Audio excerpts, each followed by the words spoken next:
Waheguru Ji Ka Khalsa, Waheguru Ji Ki Fateh. Welcome to the Sikh Channel Business Show. Today I'm joined by a very special guest who has travelled to the Birmingham studios from Scotland, who has come a long way today and made a special journey to join us. Please welcome Pete Cheema. Pete, welcome to Sikh Channel. Waheguru Ji Ka Khalsa, Waheguru Ji Ki Fateh. Thank you very much for coming today. How's your journey from Stirling? It was fine, no problem at all. That's great. And just before we started the programme, I was talking about your name. Pete is your nickname, your actual birth name being Bargan Singh Cheema. And Bargan, that's a great traditional name. And how did Pete come about? I think I was given an adopted name by the Scottish people who found it very difficult to pronounce my first name of Bargan, which the English didn't find it very difficult. But it seems to be a bit of a tradition in Scotland to adopt English names. That's great. And Pete, you were born in Wolverhampton, and now you're the chief executive of the Scottish Grocers Federation, a large retail grouping. So perhaps you can tell us about your journey. And you started off in Wolverhampton. You were born in Wolverhampton. Can you tell us about your childhood? Sure. I don't really remember very much about it. I was born in New Cross Hospital. All my father's side stayed in Wolverhampton. In fact, my father came here in 1951 from Singapore. So it was quite a journey for him. And I sometimes wonder how he actually made it, being illiterate. Did he come on a ship? I think he did. Yes. From Singapore, he stayed there about a year, and then he made his way here, and then somehow managed to bring the rest of his family across, and then brought his brothers and their families across, and then I arrived in 1964, a little bit later. Great. So you grew up in the 60s and 70s in That's Wolverhampton. Right. And what was that like? Actually, we moved away from Wolverhampton in 1970. My father actually sold everything and went back to the Punjab in India, and decided that he would have the youngest there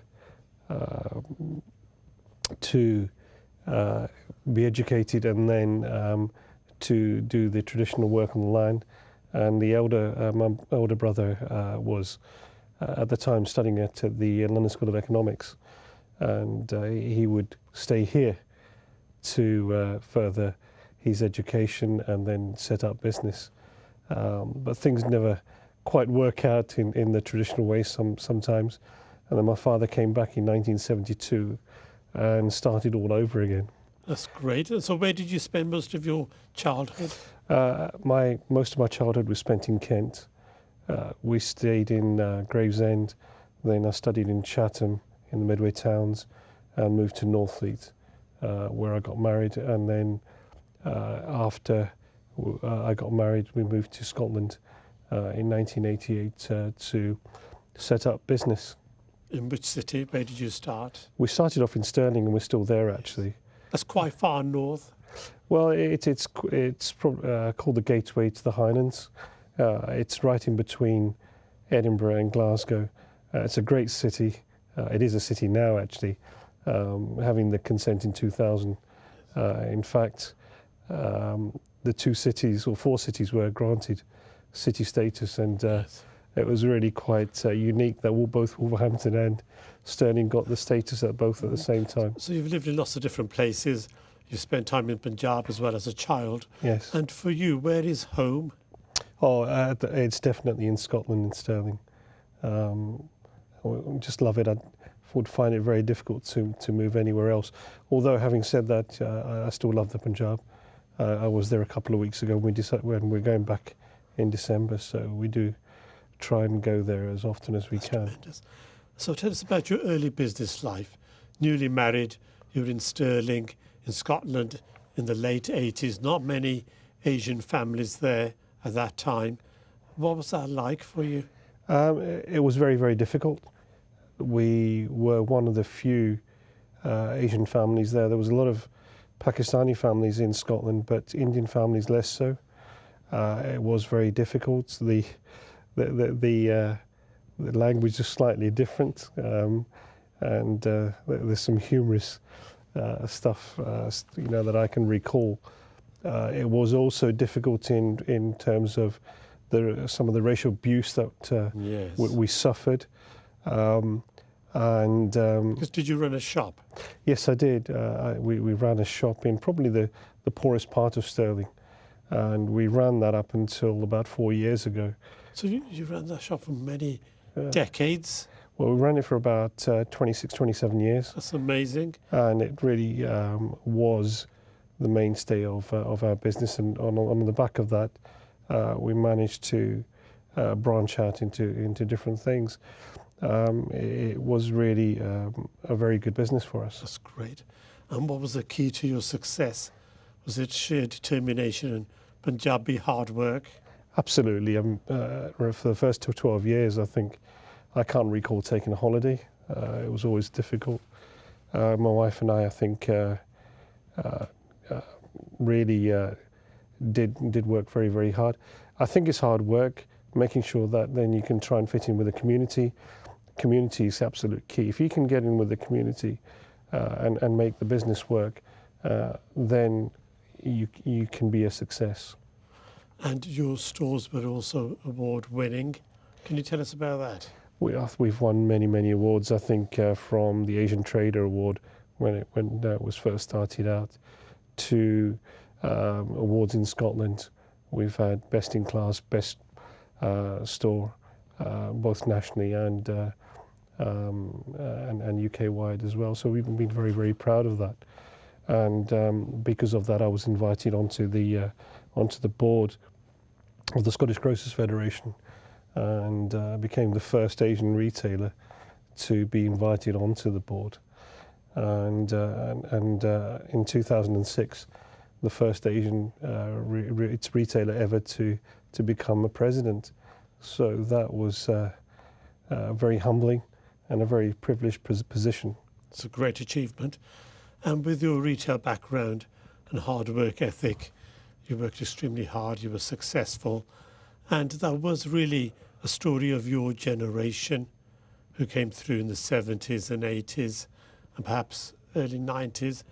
Now, today, your children and people who've grown up since then, would they work in the same way, do you think? I think they do. We have ingrained that work ethic into our children. My eldest now is a solicitor. My second child is only 27 and already a deputy head of a primary school.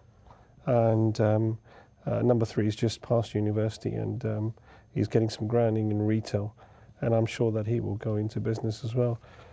So I think all 3 of them are determined to be a success and follow the same ethos that their mother and father, and indeed their grandfather had.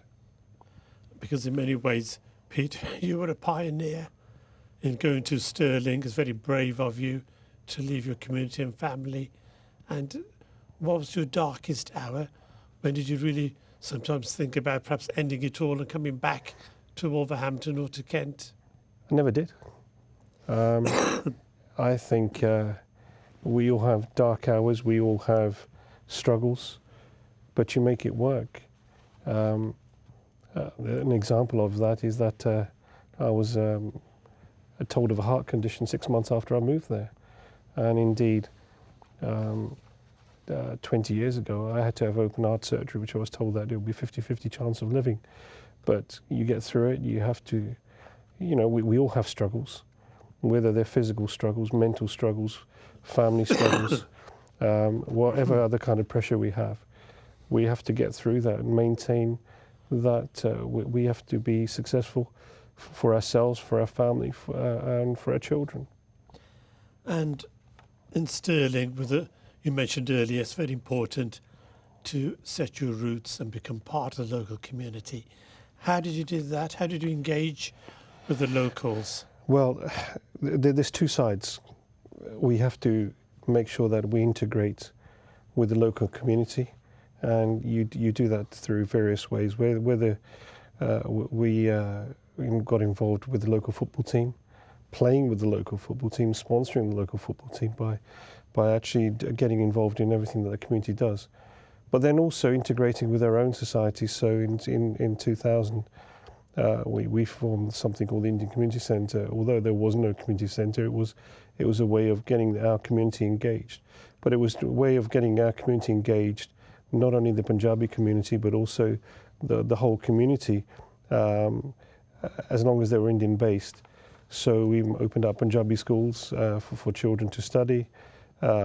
We integrated, made sure that there was integration from the Indian community with the Scottish community, and got involved with as a lay advisor to the police, advising them on cultural and diversity issues.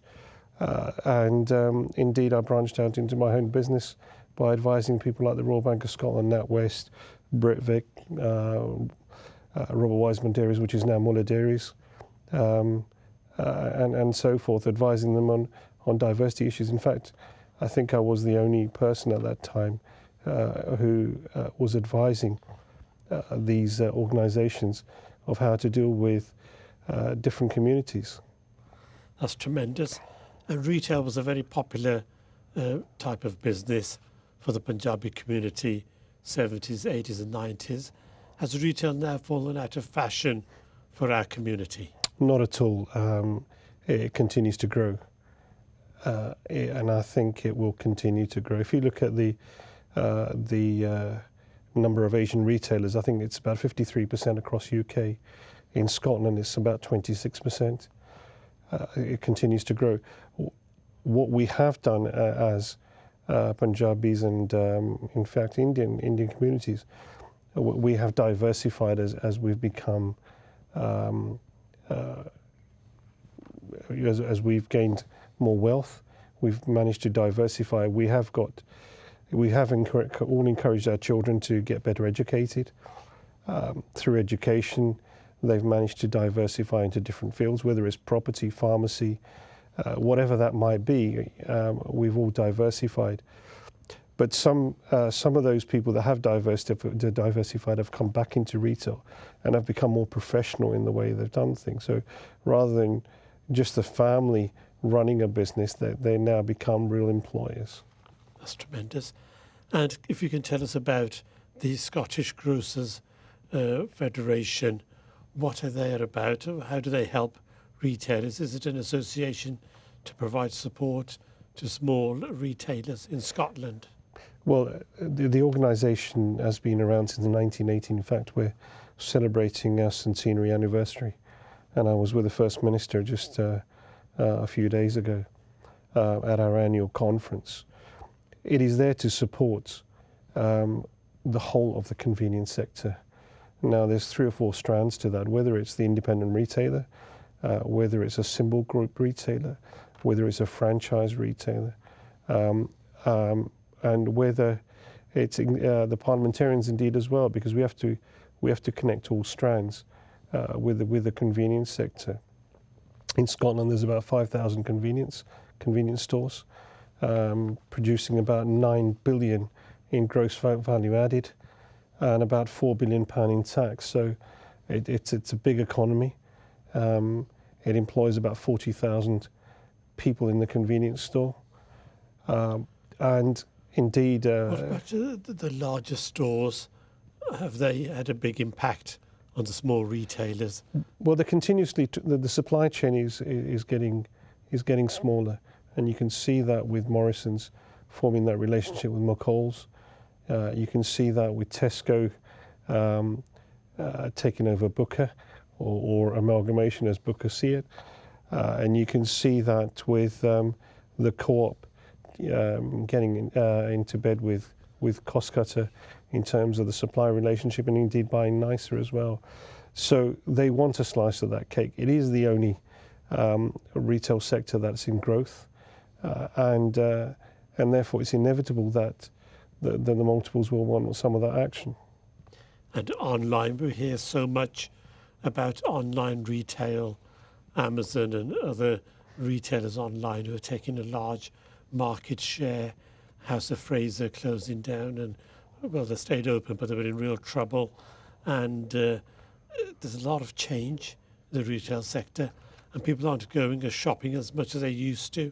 Is the world changing for your retailers? I think there is no doubt there is change. Change is always inevitable.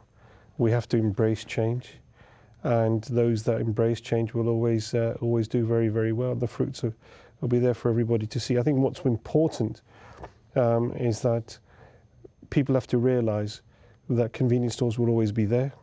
People will always want convenient food. There is no doubt that there is the growth of the online sector, but I think there's a factor with the online sector whereby they're at an advantage because they're not paying any rates. The amount of taxation that they're paying is very, very minimal. They seem to be getting away with a lot of stuff. And that was set to continue. So is it a tough time for small retailers? Well, I suppose that's two questions there. But the first question is I think the government will have to balance that at some stage. And I think that will come. The second part is, yes, we're getting so much from data organisations trying to tell us, what they should be doing and so forth. And I think we've got to go back to basics, because the old days, we knew who our customer was, we knew them by name, and we knew exactly when they came in what they wanted to buy. And I think if we go back to basics, I think we'll succeed. And looking forward, you were also awarded the Officer of the Order of the British Empire in 2018, which is a great award for you in the honours list. How did you feel when you received that news? And have you been to Buckingham Palace yet? No, I've not been. I'm going on the 7th of December. That's right. It's a very humbling experience, and it's not an award for me. It's an award for my family, for our retail sector in Scotland, and I think it's for everybody that we've ever represented. I feel it's a share for everybody. But I've been very, very humbled and very privileged to receive that. That's great. Congratulations, Pete. Thank you very much. And if there's anybody who's watching, who's thinking of starting a retail business, what advice would you give in terms of location and type of retail, bearing in mind you were quite innovative? You moved to the other side of the country, but to a new country in the British Isles. You moved from England to Scotland. You made a very big move, and it's successful for you. So what advice would you give in terms of location and type of retail for any new startups? I would encourage them to conduct a geographical information survey. I would encourage them to find out through that survey in terms of population, in terms of competition, in terms of finding out who their customer is, and what type of customer, what the shopping trends are there, before they actually go ahead and buy.